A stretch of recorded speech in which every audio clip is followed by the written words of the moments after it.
আজকে করব কচু দিয়ে মাছের মাথার রেসিপি। এর জন্য আমি কচুটা এরকম করে কেটে নিয়েছি আর নিয়েছি একটা মাছের মাথা অর্ধেক করে কেটে।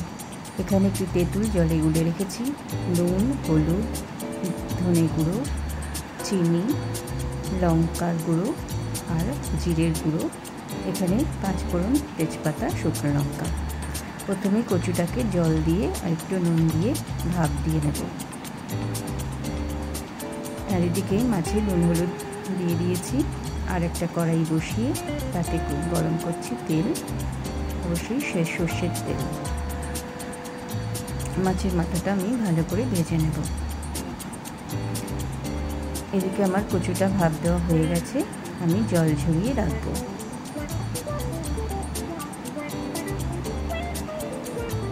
খেলনাবাটি খেলি চ্যানেলে সবাইকে অনেক অনেক স্বাগত। কচুটা আমি জল ঝরিয়ে রেখেছি, কচুটা একটু সেদ্ধও হয়ে গেছে, মাছের মাথাটা আমার ভাজা হয়ে গেছে। আর আমি ফোড়ন দিয়ে দিলাম তেজপাতা, শুকনো লঙ্কা আর 5 ফোড়ন। মাছের মাথার তেলের মধ্যেই আমি একটু তেল মিশিয়ে ফোড়নটা দিয়ে দিলাম। এবার আমি একটা পেঁয়াজ কেটে রেখেছি, সেই পেঁয়াজটা দিয়ে ভাজা ভাজা করে নেব। পেঁয়াজের মধ্যে একটু নুন দিয়ে দেবো, তাতে পেঁয়াজটা তাড়াতাড়ি ভাজা ভাজা হয়ে যাবে। পেঁয়াজটা ভাজা ভাজা হয়ে গেলে আমি দিয়ে দেবো কচুটা ভালো করে সাঁতলে নেব। কচুটা আলাদা করেও ভাজা যায়, তবে আমি সময় কম বলে একসাথেই ভেজে নিচ্ছি। কচুর মধ্যে নুন হলুদ দিয়ে কচুটা ভালো করে সাঁতলে নেব।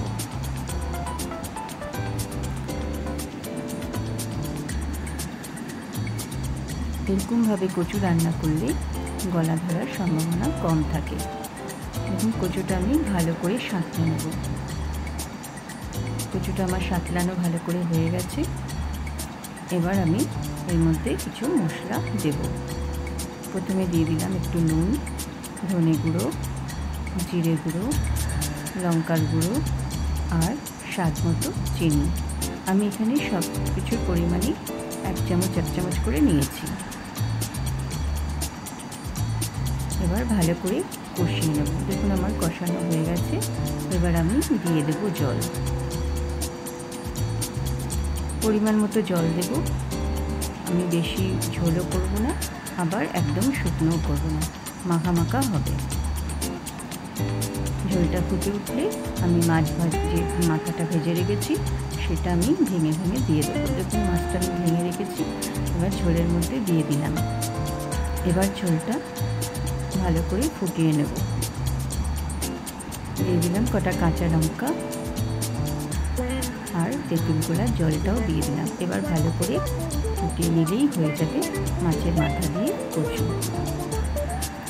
দিয়ে দিলাম একটু ধনেপাতা আর নামিয়ে নিলাম। নামানোর পরেও ওপর থেকে একটু ধনেপাতা ছড়িয়ে দিলাম।